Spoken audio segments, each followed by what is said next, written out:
Coach, Phil just asked if y'all are the bullies now. What are your thoughts on that? Well, he's wearing a Yankee hat, so. No, I think that people, around college baseball and fans, they kind of understand, especially the fans in Omaha, they understand the teams, and we're not even big enough to be bullies, and we don't win that way. We try to find a way to win. The bullies, they just spank you and send you on your way. So we don't fit into that category. But certainly, just an incredible deal for us to be able to go back to Omaha back-to-back years, having experienced a lot of things we had to go through this year. Ray, at what point, I'm over here, at what point this season did you really see that this team had something to them, despite all the things that were going on?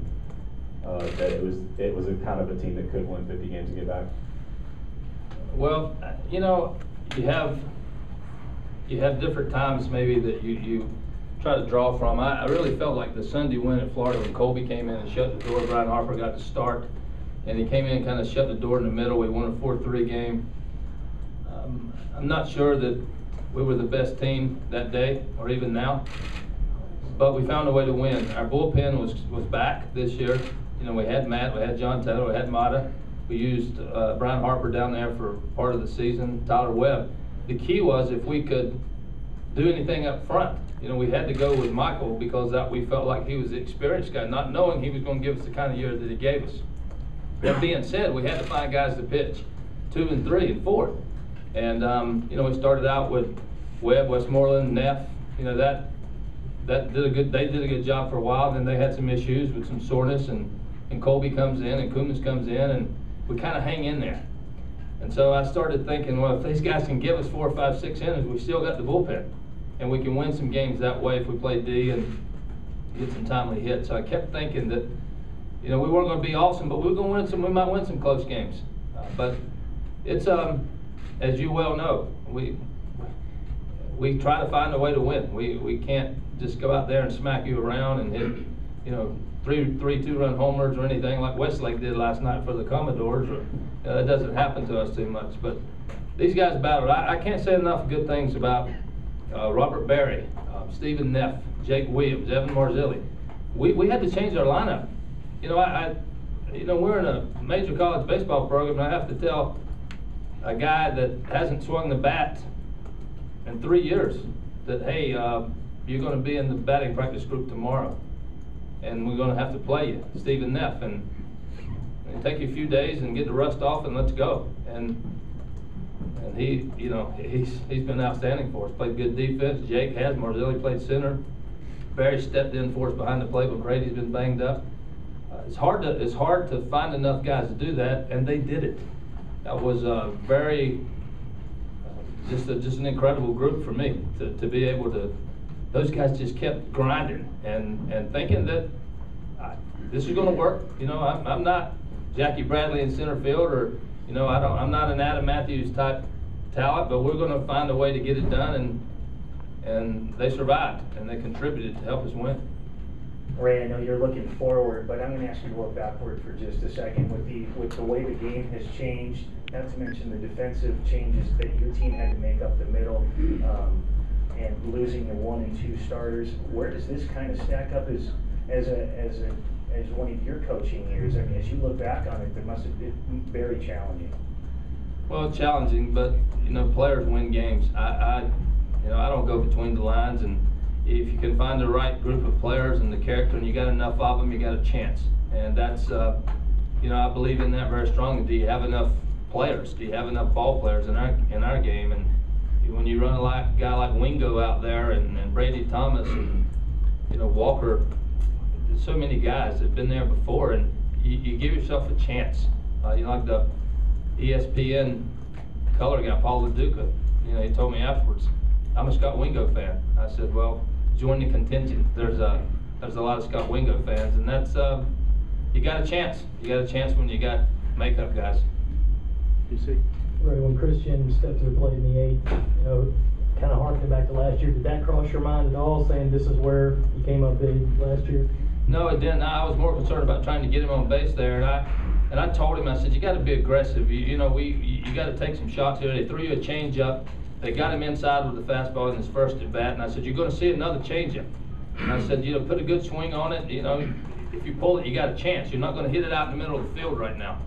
And I thought it actually was a pretty good pitch. I'd have to go back and look at the tape. It didn't look like a real hitter's pitch, at least from where I was sitting, and he was able to hit it pretty good. It looked like it was going off the top of the wall, but he got it out. He's Christian Walker's as good as it gets at our level. He's he's a guy that he's a guy that other people come after. And when we had some injuries, we didn't give him a lot of protection, but he's been very steady for us.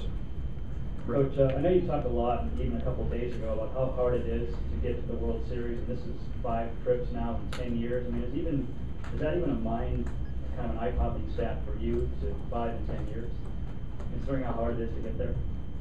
I don't know if that stat's correct. That sounds a little bit too much for me, but I'm just delighted to be a part of it. I say this all the time, and it is true. I don't look too far ahead, or I don't look behind. I try to do what we got to do today and be ready to go and do the best you can.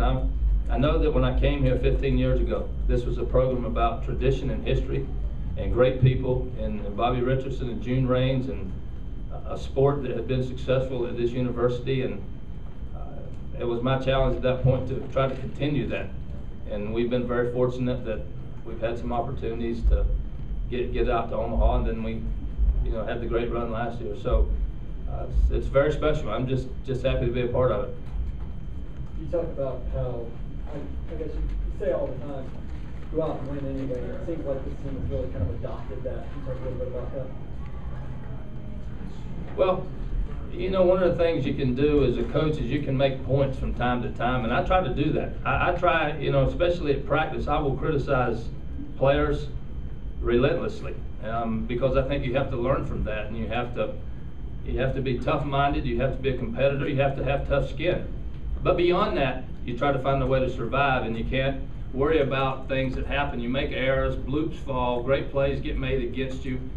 You just continue, and you try to grind it out, and you try to feel good about what you're doing, and we always talk about find a way, win anyway, and overcome adversity you're going to have. And as I said, when you get enough guys, when you get enough players to buy into that, it gives you a chance. It's not a guarantee. I mean, you can be the greatest coach in the world, which I'm not, but if you don't have the right players, it's still a challenge. And that's all you're trying to do is, grind it out. Give your best shot for 9 innings, and then feel good about what you did, win or lose. And we got a lot of players that, I don't know that they'll have great careers in baseball, but they do it the right way.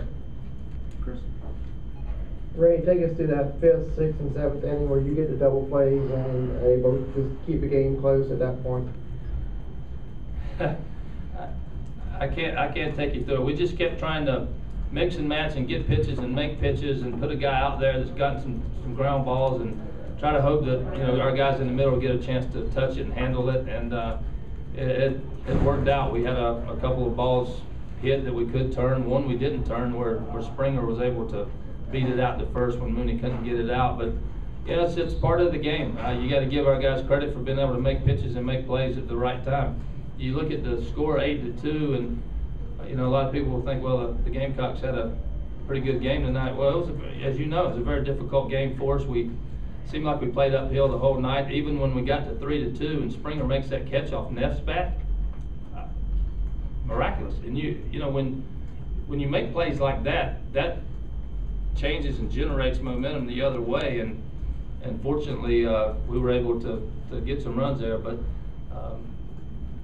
we just were able to do enough good things there with our pitchers, and our guys, Mata, Webb, Taylor, Price, they understand their role, and they try to perform and do what they can while they're there to give our team a chance, and they've been outstanding. It seemed like Colby was really struggling to get his breaking stuff over and missing with that slider. Was there any thought of going ahead and maybe pulling him for a net or a long time reliever, maybe earlier than you did? Well, Mata was a long guy just because they had 7 righties in there and maybe getting some ground balls with his sinker. I didn't, I'm not used to that dugout over there, so I have a hard time understanding exactly what's going on with our pitchers as much as I do in the other dugout. And I thought Colby had pretty good life on his fastball. He was close enough with his breaking balls against some swings, but then I guess what inning they got the second inning where we had 2 outs, nobody on, in a flurry, 2 runs in a jiffy there.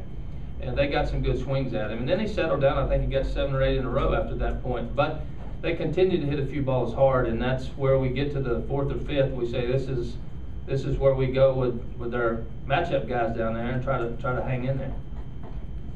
Back to the double plays, when that was happening, what were you saying to the guys in the dugout, and did you kind of, harken back to the things that had happened before and say, this is kind of the way we've won all year, is, maybe we were getting outplayed, but we're still in the game?